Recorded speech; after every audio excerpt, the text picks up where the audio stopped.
completely agree with Benji there that, that she was so successful at getting under his skin. But one of the other things, besides, of course, the sort of flight to fancy that Donald Trump went on throughout the debate, was her use of facial expressions to convey sort of what I think she believed a lot of viewers were thinking at the time when he would go on about executions in delivery rooms or, immigrants in his head.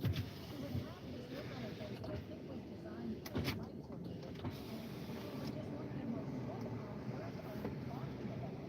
Or Come on, people.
I see someone's here.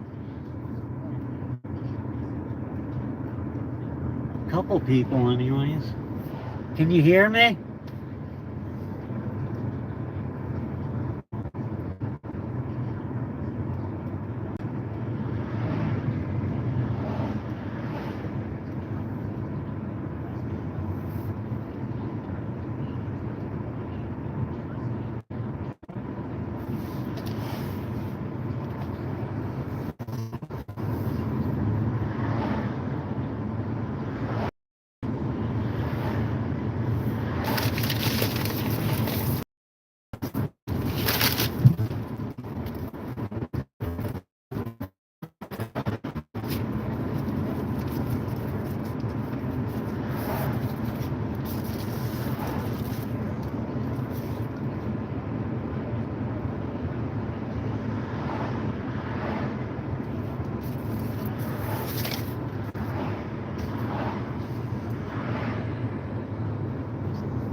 by taking the emotion out of it, you could have won some points with the serious and saying that this is a local issue that should be decided by states, if not the doctor and the woman. But instead, he started to talk about that and then went on and on in this false claim, absolutely false, that there are states in which babies can be executed as soon as they're born, which of course is not true. And right there wasn't a woman listening to him among those 67 million viewers. Not again. I think he probably would have lost all of them at that point. Very interesting, because he has had in past elections from white suburban women, some of the soccer mom contingent, so it'll certainly be interesting to see how this issue plays with them. Benji, I want to get back to what Todd was talking about, how Trump amplified these false and racist rumors that Haitian immigrants in the town of Springfield, Ohio, were abducting and eating pets. There's absolutely no evidence of this, as ABC News moderator David Muir pointed out in real time. But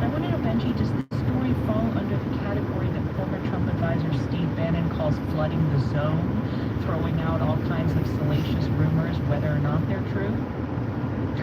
I mean, it certainly fits a pattern. What was interesting about this one is that it was a rumor that it was associated less with Trump than with his running mate, J.D. Vance, who is what you might call extremely online and very steeped in these kinds of conversations on, you might say, the far right on social media.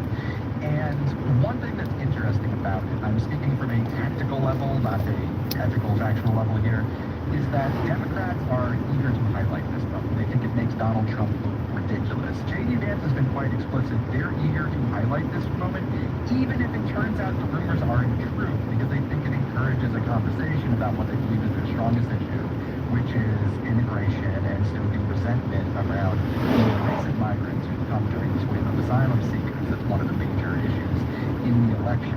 So, in terms of the politics, there are people within Trump's orbit who think it is worth it to get the negative attention from the fact checks. We'll get them onto this topic. All right, Todd, we're a few weeks off from the vice presidential debate. J.D. Vance, of course, and Tim Walz will be facing off. What concerns do the campaigns have about that encounter, and what impact will it have on the race, likely? I don't know that the history of vice presidential debates is full of major impact on the result, or maybe that's hard to know what exactly happened. What Do you remember my friend, or no John F. Kennedy? Toy Benson. Excuse me, I'm speaking of Kamala Harris, which I think most people didn't remember until Donald Trump tried to do a callback on it the other night. Callback on Thomas debating Mike Pence. Look, if I were the Trump campaign, I would be worried about him in that debate. That's funny to say because two white guys are going to be debating, but they are underwater with women, 18-point gender gap, and J.D. Vance is underwater with women in a big, big way. He is the originator of the childless cat lady meme, so big that Taylor Swift herself posted a portrait of herself holding her beloved cat sign. Too early for plow trucks. Encouraging her supporters to support Kamala Harris and to register to vote. So that's a split screen for the vice presidential debate. And I don't have any inside information with the Harris-Walz campaign, but I promise you that they want to come out of that debate highlighting that J.D. Vance is the guy who said that and that J.D. Vance is way underwater. I'm really glad you brought up Taylor Swift's endorsement of Kamala. Let's call it the September surprise. The pop megastar has 283 million. I'm not sure if you can hear me, but I'm headed up to Alburgh to drop off some SD cards where my buddy picks them up, and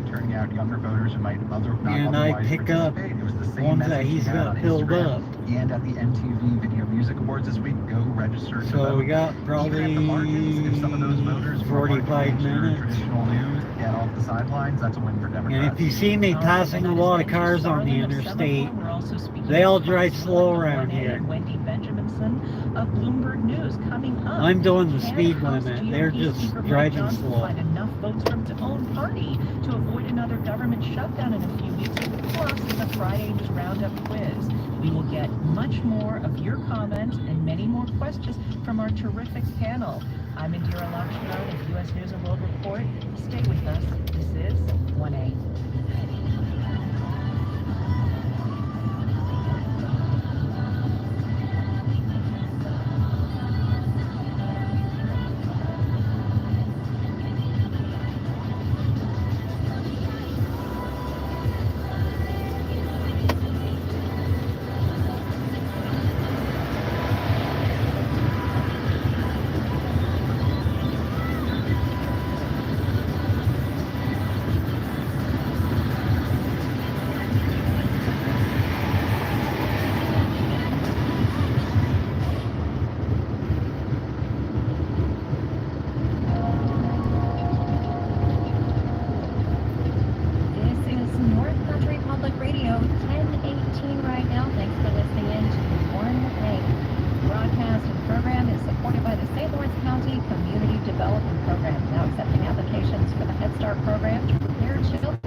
November in New York State, you can register to vote online. Just make sure you check the site, and you'll need an ny.gov ID to do it.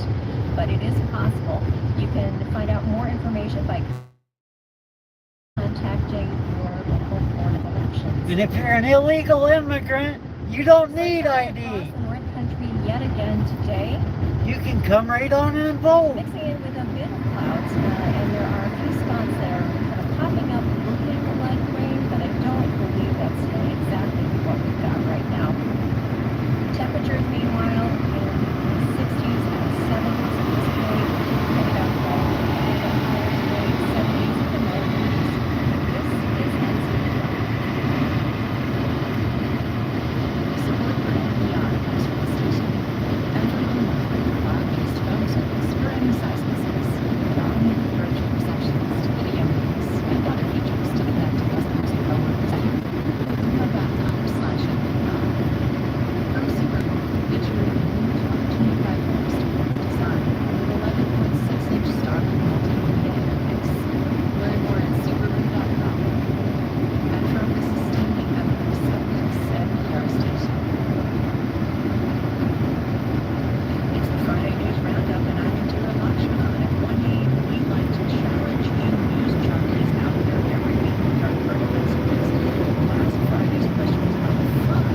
In Brazil, how we find $1,000 a day for trying to get what? And a lot of you know the answer. It's for using VPN to access X, the social media platform formerly known as Twitter. Congratulations to Matt in Castleberry, Florida. And get ready for some awesome winning swag that is coming your way. And now for today's question. This week, 10 billionaires successfully performed the first private spacewalk. Hundreds of rally on Thursday. Finally, we talk of another debate with Paris. Let's listen. Because we've done 10 debates and because they were successful, there will be no third debate. I'm also announcing that as part of our additional tax cuts, all taxes will be cut for 10. It's time for the working man and woman to find a tax rate, and that's what we're doing because this is If you're gonna go the same speed as me, get in front of me. Fact check which polls say No way you can get caught. The ones he's looking at online, the unscientific sort of online polls, or the ones from his staff, the scientific polls. Oh, you're correct. You're gonna make I'll me. say that, but they say that Kamala Harris went to the CNN flash poll, that 63% of registered voters saying that she won, that CBS poll had around 54% saying that she won.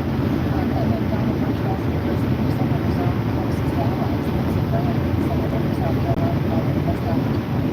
His own opposition chair, King Jr., said that she was Kamala Harris decisive what the head on all levels. So I think Donald Trump is hoping that she makes it so. He's trying to win the conversation. He's there in Arizona, saying he's not going to tax overtime. He has previously said that he won't tax tips. An idea that Kamala Harris seems to have copied after talking to hospitality workers in Las Vegas. So no tax on overtime. Wendy, are people going to care more about that than about his debate performance? Probably. I think most people do actually pay much more attention to how it will affect their own financial situation than the stuff that we here in DC get obsessed about. On the other hand, one of the big questions that they should be asking is how is Donald Trump going to make up all this revenue? He is offering tax cuts to very rich people. He is now offering tax cuts to tip workers or people who work overtime. And so he is cutting the amount of revenue the U.S. government is getting with no specific plan to make up for it. So, And Todd, he's doing all those things, also promising to pay for all IVF treatment, either through the government or mandated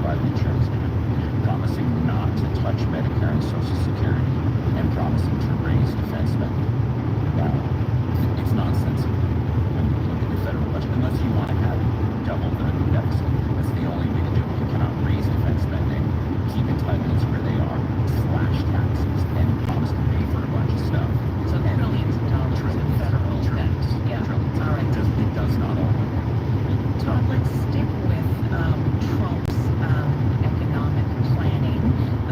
When he was in Arizona holding his first post-debate campaign event, Harris has been baiting Trump about the turnout at his rallies. That was one of the ways she really got under his skin on Tuesday. She said that attendees got bored and that they leave his rallies halfway through.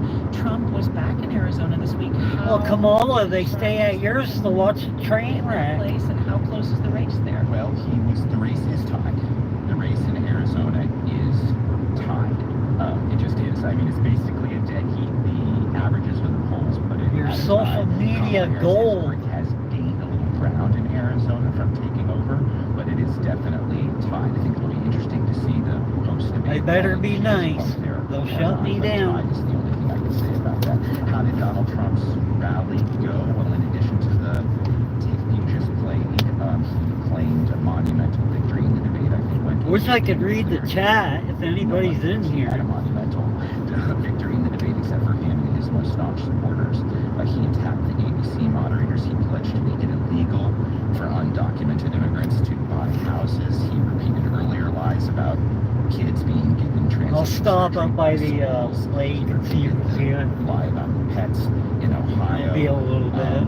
And gave a rather intense rant about girls being raped and murdered by what he called aliens. So that's the readout of the rally. Well, Benji, that's all a lot of, very, tough rhetoric, but everything is going to come down to the undecideds and the battleground states and how open they're going to be to arguments from both sides. So at this point in the race, what does the post-debate strategy look like for the two campaigns? Well, they're obviously going to be blitzing the key states. Kamala Harris is also going to start her campaign says doing more local interviews to try to reach voters in those states that way. And in terms of the overall map, Trump is trying to block Kamala in 3 key states. There's Pennsylvania, North Carolina, and Georgia. Because if Harris wins even one of them, her electoral path is not guaranteed, but it does get a whole lot easier. And if you can shut her out all 3... Well, those are the states that she can pull her corrupt crap. Arizona, as you mentioned, Nevada, Michigan, Wisconsin, they're all extremely important. You're seeing both sides fight over them, spend big on them. But it's those 3 states, Pennsylvania, North Carolina, Georgia, that are the biggest firewall for Trump, and I think you're going to see close attention towards. Well, Wendy, let's talk a little bit about North Carolina, because Harris was at a rally in Greensboro, North Carolina on Thursday. According to a Quinnipiac University poll, Harris is actually leading I can't Trump believe by 3 Pennsylvania percentage points in North freaking Carolina. devastating. That is a state that voted for Trump in the past 2 elections. So I want to ask you, why spend time in a state Georgia, that's gone too, red really. twice in a row when she could be campaigning in other very close battleground states? Why invest in North Carolina? Well, that's a good question, Indira, because North Carolina is one of those swing states. As you said, they voted Republican twice. Obama did carry them in 2008, not in 2012, and so it's a pretty red-ish state. However, I think she is trying to copy Obama's model for winning it. She, of course, is focusing on the research triangle and the college towns and the cities where they're banking, people who might be more receptive to her I wouldn't use message. his But model, she to be is also honest with targeting you. rural black voters in both North Carolina and Georgia. And it was a really interesting strategy that Obama employed in those states and carried both of those states, or at least North Carolina. I'm not sure about Georgia, but he did carry North Carolina with that attempt. There are something like 20% of black voters in North Carolina do live in rural areas, and so she's going to their county or their congressional district that's extremely red, but they may be more likely to if she shows up there, and I think that's right. Okay. Well, on Wednesday, state and local electoral officials warned that the U.S. Postal Service may not be ready to handle the unexpected, or rather the expected, huge volume of mail-in voting, but the U.S. Postal Service is apparently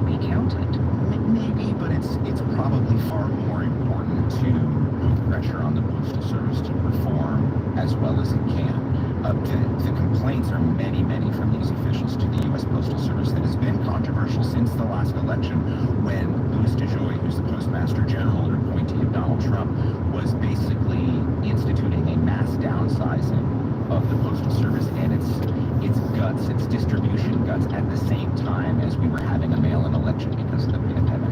And there was a lot of concern that these two things coinciding were going to lead to late ballots in critical places. Now, every late ballot is critical because everybody has a right to vote. Now, the concerns are a little bit different this time, but the concerns from these officials include long mail times for ballots to reach the postmark, for postmarks not being applied in many states. If the postmark isn't on the ballot can't be counted without a convoluted process to go back and stamp it, and the postmaster can't do that.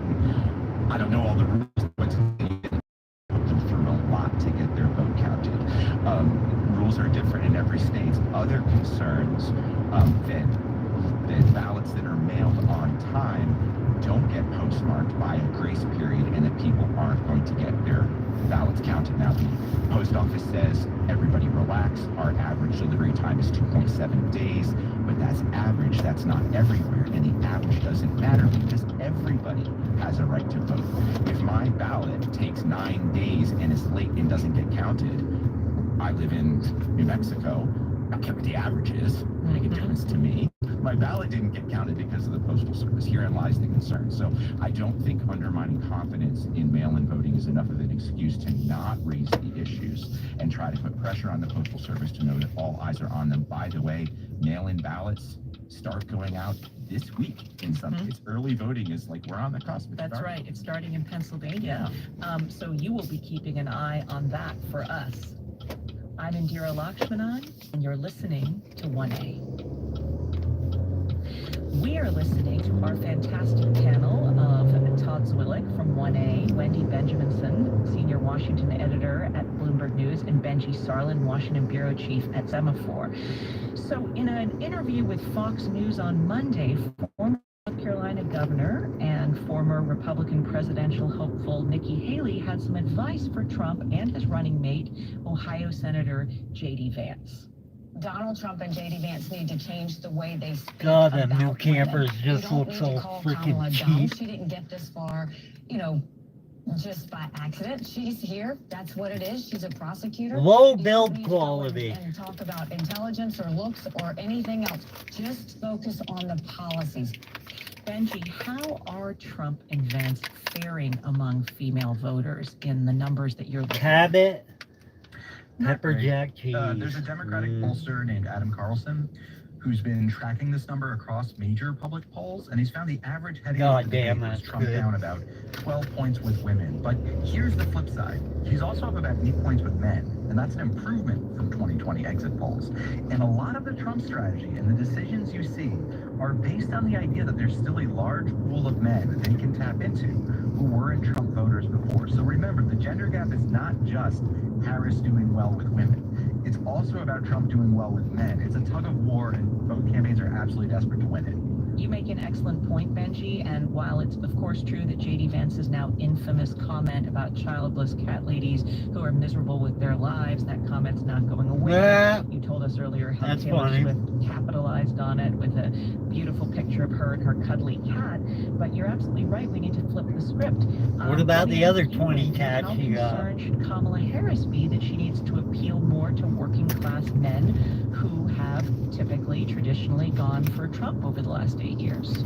Well, And she they should will be concerned, continue. although I think she's looking more at a coalition of young voters, women, voters. Yeah, of they'll color, get the young and voters. Then, California and New York. They're not too bright. To sort of put her over the top.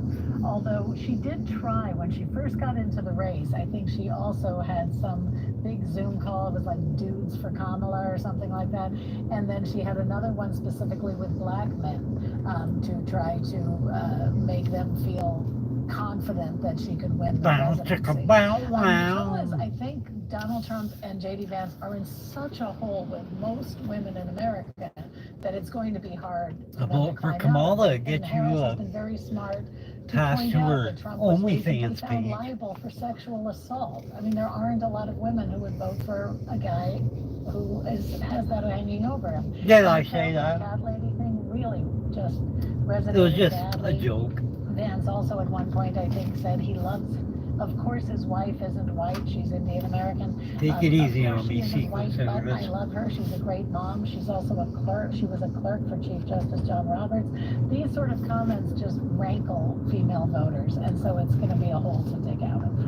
All right, well, before we go to the break, let's move on to Capitol Hill. On Wednesday, Republican House Speaker Mike Johnson of Louisiana yanked back a bill to support a continuing resolution to fund the government because of objections from defense hawks, conservatives, and moderates. The bill, which would have funded the government for 6 months, was paired with what's called the SAVE Act, which would require voters to Oh, I don't think we can handle another 4 years of and that piece of legislation. that party.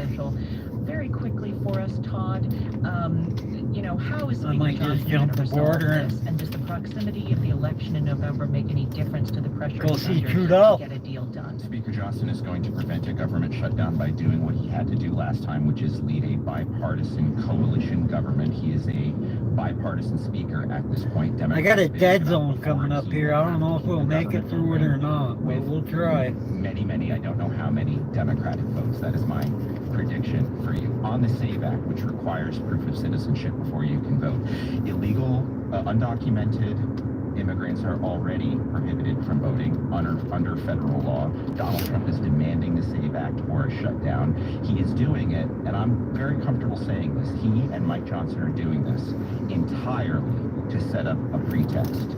If Donald Trump should lose this election, they want to have a pretext for another stolen election.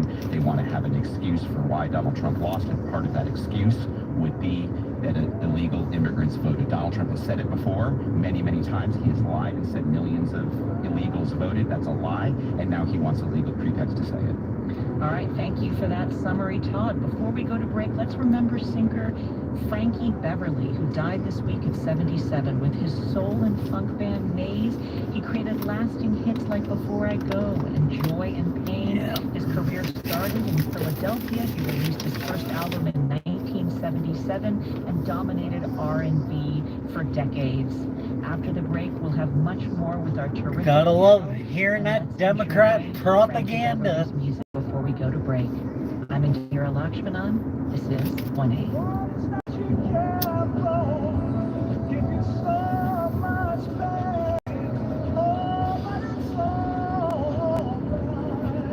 Better turn that down. That might copyright me.